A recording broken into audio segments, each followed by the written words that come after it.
Hello fellow skeptics, I'm Luther Name, and this is the 24th video in the series addressing the topic, is something wrong with physics, specifically modern physics? What is wrong and can it be fixed? Now, I've addressed this broad topic in the prior 23 videos. This 24th one is a throwback to reiterate what was in a couple of my very early videos relating to the center of mass and to describing Newton's gravitational law, specifically identifying his generalized gravitational law. In this particular video, I'm going to do something I didn't think that I was going to get into, which is to apply that to a particular problem. Now, the video will be a bit of a review, and I'll go through it very quickly because I'm not going to redo the topics in any detail. More details in one of the small books on Newton's gravity that I have published up on Kindle, which were my working notes. But what I'm going to do is I'm going to take a look at how you would apply what was discussed in those early videos and with regard to Newton's generalized gravitational law and apply it to the problem of dark matter in the galaxy. This is the description taken directly from Newton's Principia Mathematica. This was the model for the mutual interaction gravitationally between two objects. And this is accepted today as being a valid description. That's not where the error comes in.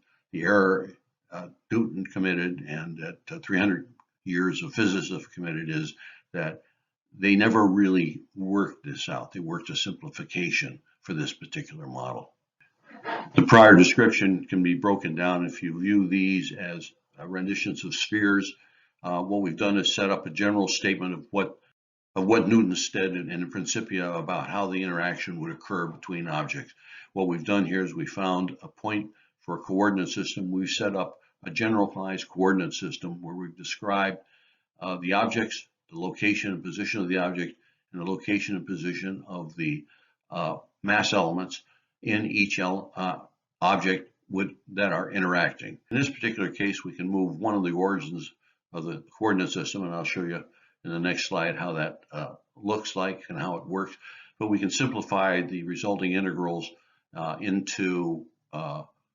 just simply moving the center of the coordinate system or the origin of the coordinate system to one of the centers of mass of one of the objects that are being looked at. How Newton actually solved that integral for that model this is the general statement he set up, but what he did was he made one of the objects a point mass. And so we instead of having an integral over an incremental mass, he basically said, I'm just going to take all of its mass as center of gravity. When he does that, it reduces the total integral to this form. And once you look at this form, what happens is when you perform the integral over one object, which is how we present it in our modern textbooks, what we wind up with is a standard inverse square model, where instead of r, the distance between the two centers of mass, what we have is delta, which is the position between the centers of mass. And the way this works out is if the one object is a point mass, then the integral causes the second object to be a point mass. This is shown to show how, at least in cylindrical coordinates, which is what this description is, we move we move the generalized origin to the center of mass of one of the objects, and we then in this particular instance, align the centers of mass along a common line, and we define a coordinate system, and we look at mass elements in one object interacting with the mass elements in another object, where the descriptions are all given in terms of cylindrical coordinates. And this is what the equation looks like that represents the generalized model for the interaction that's occurring between these two objects, where each object has a different density of mass within the object itself. And we can accommodate to a certain degree radial distributions of mass, just as in spherical coordinates. We could accommodate spherical or cellular distributions of mass and mass densities, but we don't do that here. We take it as uniform, so these are just simply numbers. The purpose of this slide is to show how we've basically evolved our use of the gravitational model as defined and as solved by Newton. This is that generalized statement that we had.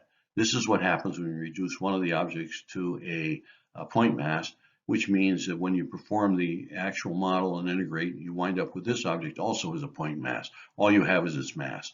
And this just shows that this is the way we currently use it. We don't care what the shapes are or the distribution. We say that this object, no matter what it is or how it's shaped or what its distribution of density of matter is, it has a mass at its center of mass. And same with this object, which is a different object with the same, all of its masses as this mass. And here we used R rather than delta as a separation between the centers of mass. And that's the only value we use. Mass 1, mass 2, the distance between the center of masses. So the purpose of this particular presentation is to look at dark matter and ways of potentially describing why we think there is dark matter and how to determine what that dark matter may be in terms of its contribution to galactic motion.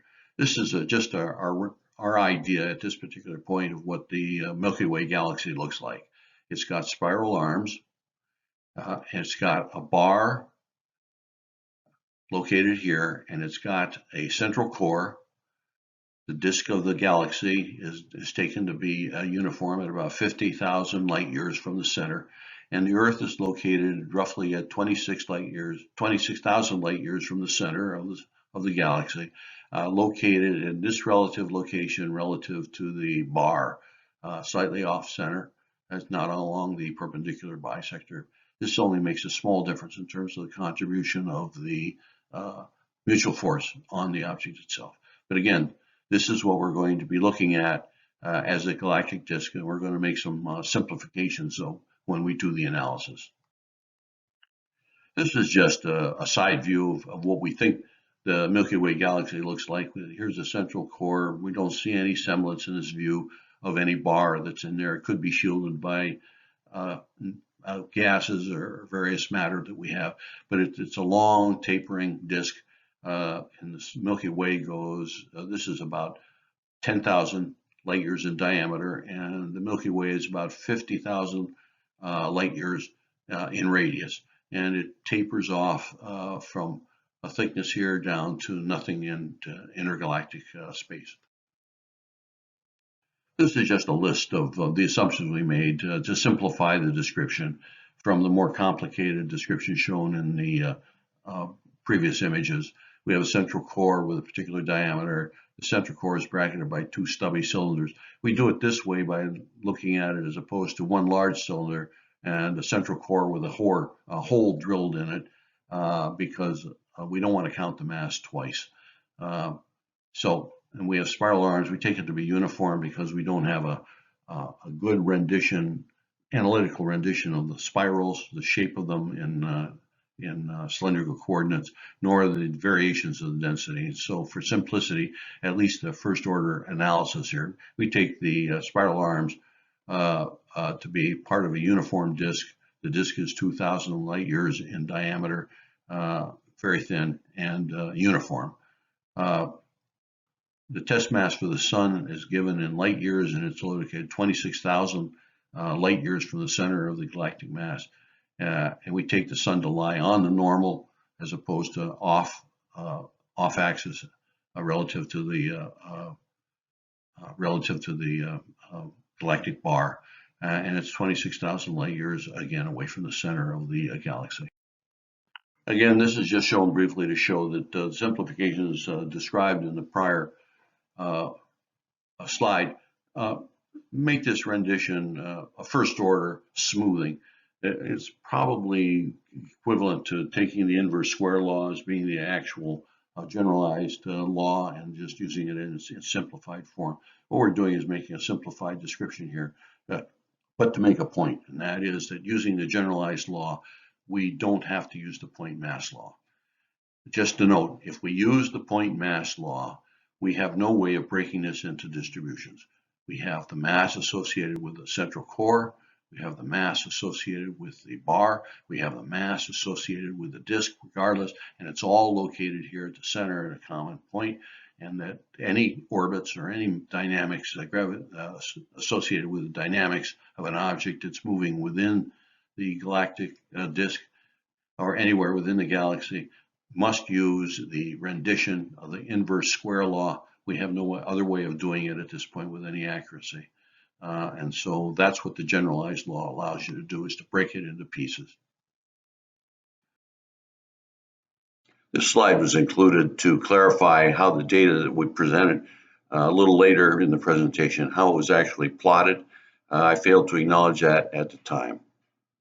The purpose of this slide is to show that we can take these models and we can basically have them objects external or one object internal. One we call the one that's internal a test mass, and usually in order to keep it from degrading the quantity of mass in a larger object, when we have the smaller object embedded in it, once it's less than a 0.1% of the diameter, the diameter of the test object makes no difference. And the types of points that are being scattered, this is normalized relative to the equivalent point mass inverse square model taken at that point. This represents the variance that exists as we move an object from the outer diameter into the inner. This is not diameter, but it's radius. And as we move an object from the outer edge into the inner core, and this is the value of the generalized model divided by the inverse square model. This shows the variances, and you can see that the variances are consistent size and uniformity relative to the inverse square law.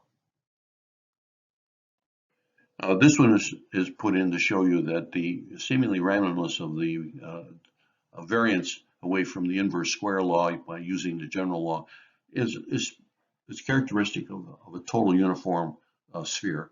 Here what we've done is we've taken a hollow sphere, we've taken a shell that's half the diameter or half the radius of the solid sphere, and what we've done is move a test object, again same size, inwards into the inner edge of the shell.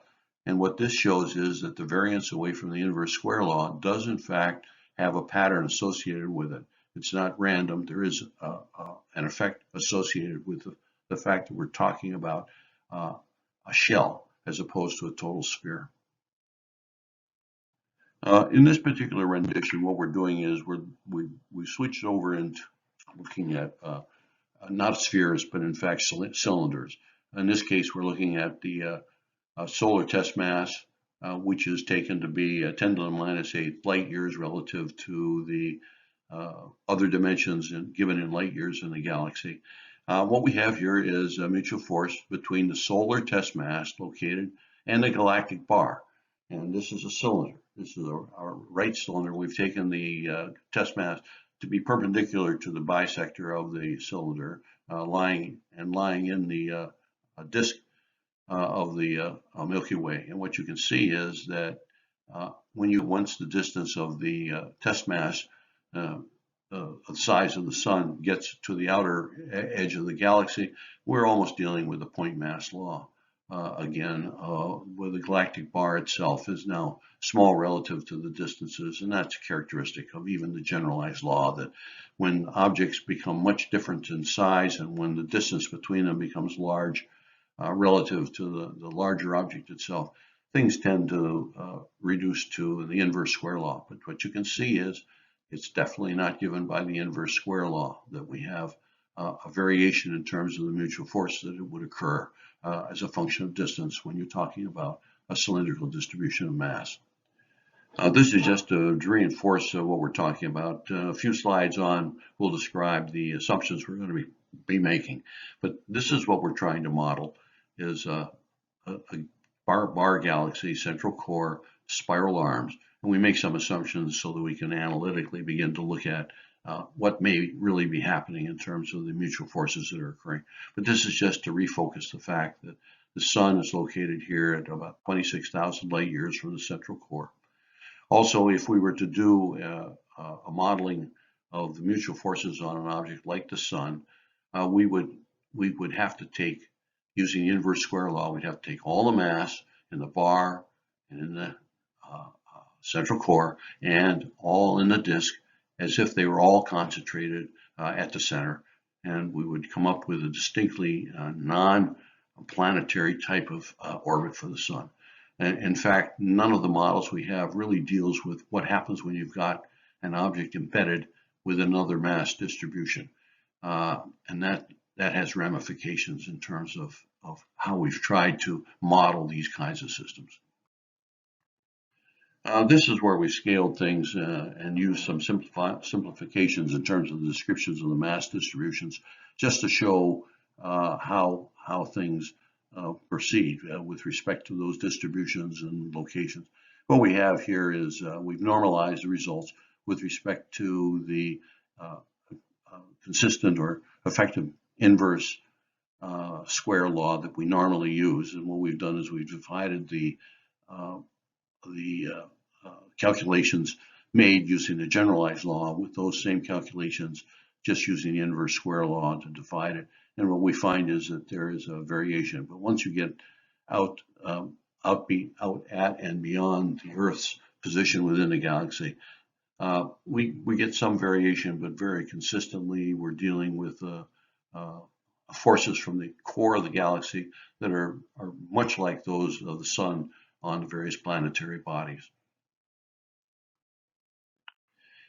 However, things become a little more interesting when we're talking about things like the galactic disk, and we've taken the galactic disk as being a uniform disk. Here we've just taken a generalized disk with a hole in it, and that hole represents where the galactic core would be. So what we have here is, if we have a test object like the sun, and it goes from the inner edge of where the core is, close to the core, and the core is located right in here. What we do is we find that the force on that object from that disk, using generalized law, basically decreases to something that's less than inverse square law. Again, this is the values that were calculated with the general law divided by the equivalent point mass law. And we know that that's very limited in terms of its description relative to things like discoidal objects.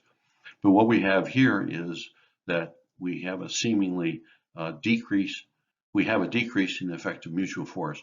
Here we see that the force actually increases towards the outer edge, and at this point where we're at the outer edge of the galaxy, it begins to decrease. And once we get to the point where we're a diameter or so away from the central core, we become almost point-like, because this is the general law divided by the inverse square law, and you can see it approaches zero.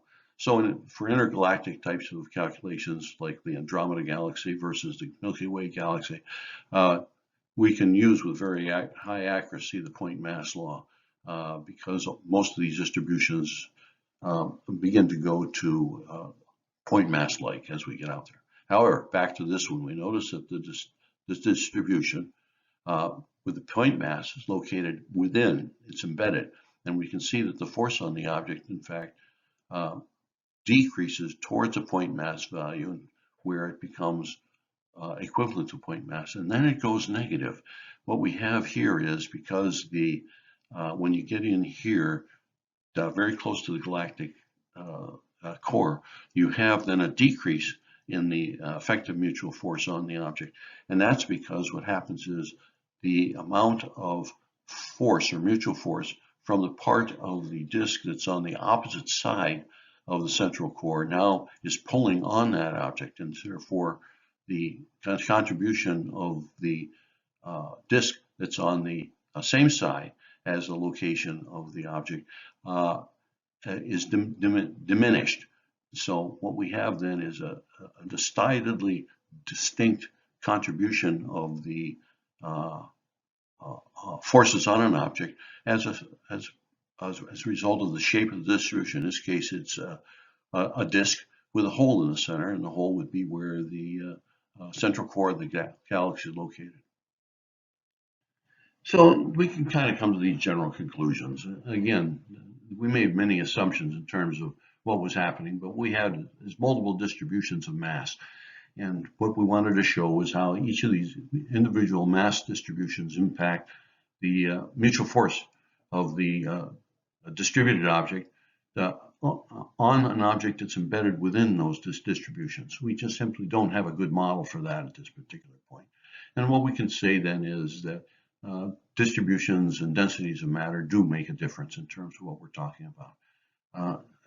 Defining the net forces within an object, especially objects embedded within a broader distribution of mass. We can vectorially add the results of the individual mutual force elements from each of the individual distributions. You can't do that with a point mass model or the inverse square model. We though have made an additional assumption that that mass does not shield mass. And I don't know that we've experimentally tried to really evaluate whether that's true or not.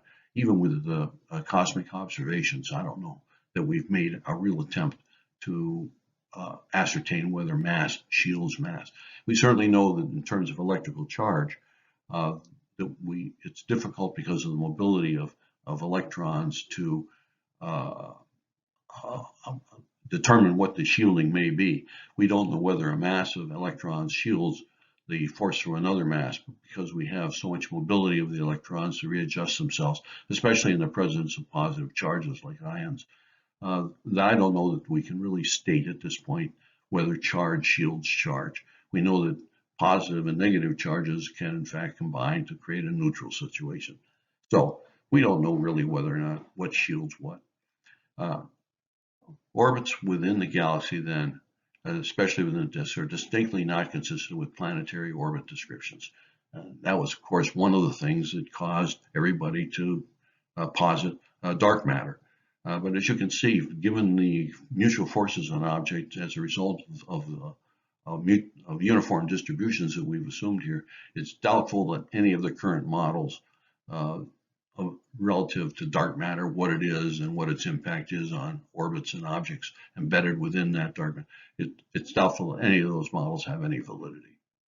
This is just a series of references that I've used.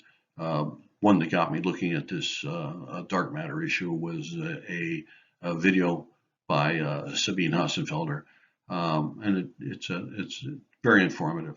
I used visual materials taken from various NASA sites, and I provided some Wikipedia references here for people who want to look more deeply into some of the aspects of what is going on with respect to the way we deal with various types of mutual forces.